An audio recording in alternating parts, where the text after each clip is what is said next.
Tuesday, March 26th. Kyle, you and I get to go to New York City today. We're going to be at the JD Power Forum and the Car Show. We're going to be at VaynerMedia headquarters, and we're going to be talking to Will Guidara. But today, this morning, we're talking about Nissan, we're talking about Fisker, talking about Starbucks, and pretty soon, we're going to be talking about a bagel for you.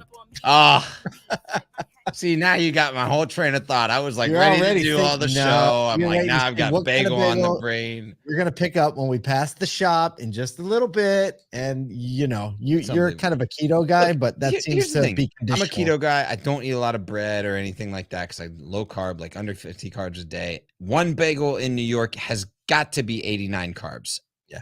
If you've never been to New York City, I'm just telling you, the bagels are different there. They Something say different it's in the water. They say it's in the way they proof the stuff. Whatever it is, they take this bagel that's like as big as your dang face, just that big, and then half a gallon like, of cream if you've cheese. ever been to a gelato spot, right, and seen like the way that All they the do the gelato, Yeah, it's they a good do it description. the same way with cream cheese. With cream cheese, and they shovel that thing and slap it all over the day. They do. It's going to happen. It's going to happen, and we're going to take a picture and post it.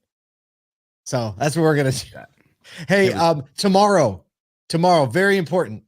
More Than Cars episode 3 premiere. Don't miss it. We are going to live premiere it, live stream it on LinkedIn, Facebook, anywhere else we can, YouTube.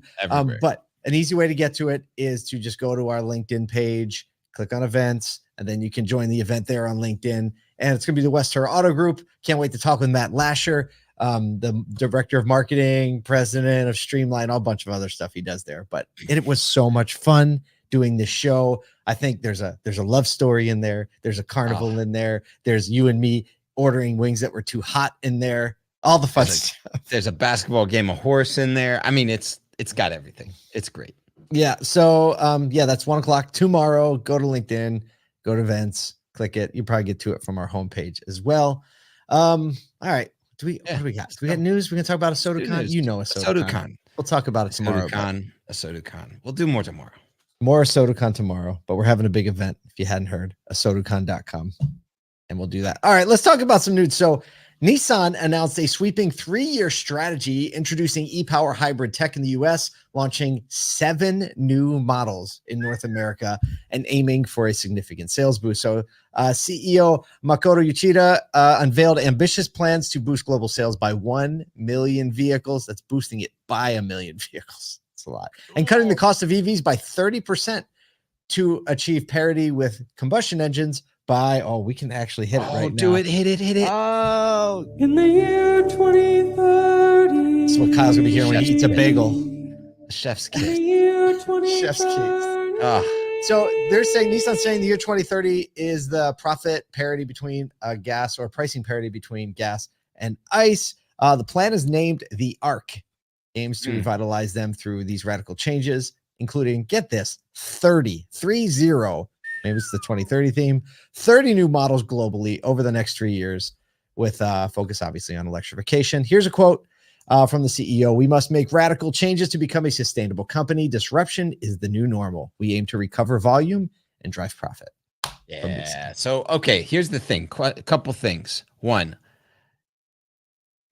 Okay. I was going to make a stair step joke. Maybe that's enough. Like all the Nissan dealerships now. You're get like, it. you just made it. You just made it. Just made the stair step joke. The other one is 7 models in North America, 30 models worldwide in 3 years. That's so ambitious. And even just like, I put my marketer's hat on at that moment and go, how do you expect to, over this timeline, get that much net new thought process into consumers' brains on like, I need to buy this, especially when Nissan as a brand already is one of the like mass market brands that has a very flush product portfolio. It still just seems like wrapped up in this, to me, this like weird struggle between EVs and combustion, when again, I am glad there's a lot of hybrid planned in this. Yeah, and then that's kind of a lot of hybrid, right? It is. I think I saw on LinkedIn our friend Bob Welby, who is, what's his role over at Infinity? Over at Infinity, I don't know actually. His something to do with service, fix something. Something. Yeah, he's awesome guy, very insightful. And he had posted on LinkedIn their release of the new QX80, which looks really nice, by the way.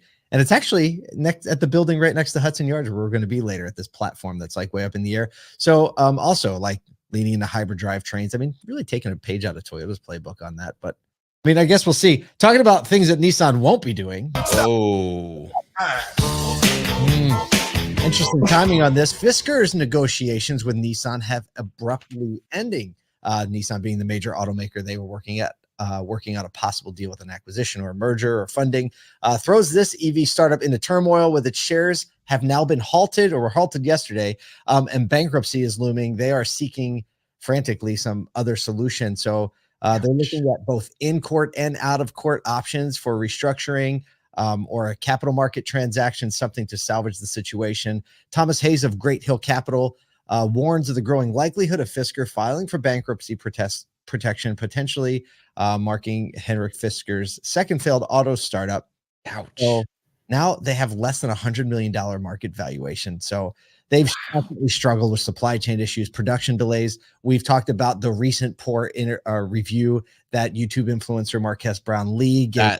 That hurt him so bad. He said, like, so bad. Worst car I've ever reviewed. Noted a lot of good things about it, but it's hard to recover from that. And Thomas Hayes, who I just referenced, said, I can't put it if it's this week or next year, but he believes bankruptcy is inevitable. But we'll see what comes of that.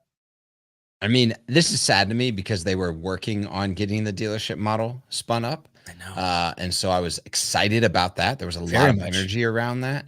But then we quickly saw the Marques Brownlee post go up. We quickly saw a tank in the stock. And then you see these negotiations with Nissan ending. It's just like one after the other. They just keep getting hit with the punches. You know, whether or not they can make it out, if there's a strategic partnership financially somewhere coming around the pipe.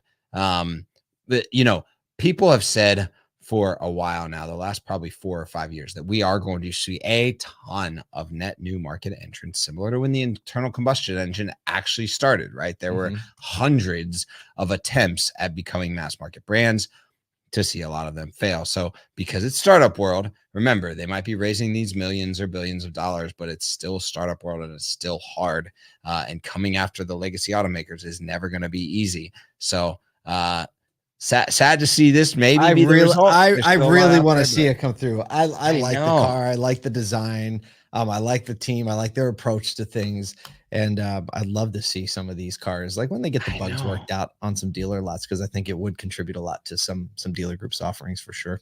I agree, man. I want to see them all win, because I think it's fun seeing these cool cars. Like, they're coming off the line looking cool, especially when they start to adopt the dealer model. Yep. Speaking of adopting a regional model, Segue Time. So you may not know the name Brady Brewer, but he is the current global CMO, and Starbucks is promoting him or moving him to CEO of its international business, signaling the end of the traditional CMO role within the company. They are essentially reevaluating what the role of marketing is within their organizational structure. Their goal is to begin a regional CEO model with localized marketing support, emphasizing a very tailored marketing strategy. I love this. There's 2 new roles that are being introduced: EVP, Chief Merchant and Product Officer for global product strategy, and a global brand creative leader to oversee the brand's global identity. Yep, totally makes sense. The changes all in line with their Starbucks triple shot reinvention plan, aiming to expand its footprint and double its Starbucks rewards members by hit it, Paul. Oh, we get to hit this button. I don't know that we've ever hit this button twice, and certainly not on a non-automotive story. Well, So here's the reality of this. Like, we know that Starbucks is in such a variety of locations and neighborhoods and mindsets and interests and hobbies, and the way people hang out at the store, just go through the drive-through.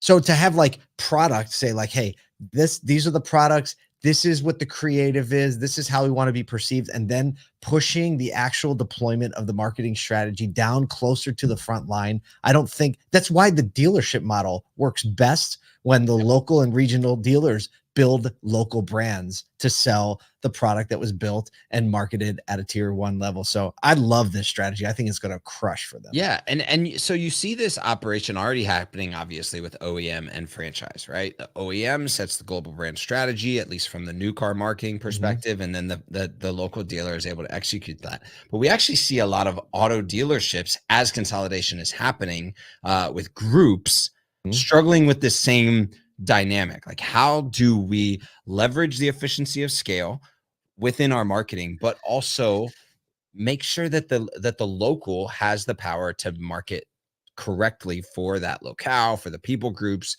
for the communities that are there. So I love this, like thinking about the roles that Starbucks is having, this chief merchant and product officer and global brand creative leader, getting to set the vision, getting to set kind of the global vision for the brand, and then allowing that to sink deep to these regional marketing leaders. I think that there's a real strategy there that especially groups that are consolidating can start to take and assume into their strategy. And we're seeing more groups adopt the strategy, but when it works well is when a couple things are present. Number one, you have a brand marketer like running some strategy close to the ground level. What happens, and what we've seen happen a lot, are people who manage like logistics or who manage like, co-op or tier 2 that just aren't wired to think about brand strategy and how we're going to deploy it. In order for it to work, like I'm sure that Starbucks is going to make sure that this CEO model with the localized marketing support is going to be well trained and well aligned to the fact that like, okay, this is what the product is. This is how it's supposed to make people feel. This is the quality, but this is actually how the product is consumed here. Yep. Right. This is how people buy, interact with the product here. So I'm really excited about this. We're going to be talking about this, and who knows, maybe they like, can like spur a little bit more progressive thinking. It's really, I mean, Starbucks has had massive control for a long, long time from the top. They're pushing it out. They're no dummies. They've done a couple things right over the years. Maybe they won't do Christmas stuff in November in Phoenix. When that will never happen. Come on now, Paul. That was one of the most awkward experiences. Pumpkin spice lattes in Arizona when it's 85 degrees out. Just that didn't work, but we have a bagel to go get to. We'll see you at JD Power, and we'll come to you with an interview coming soon.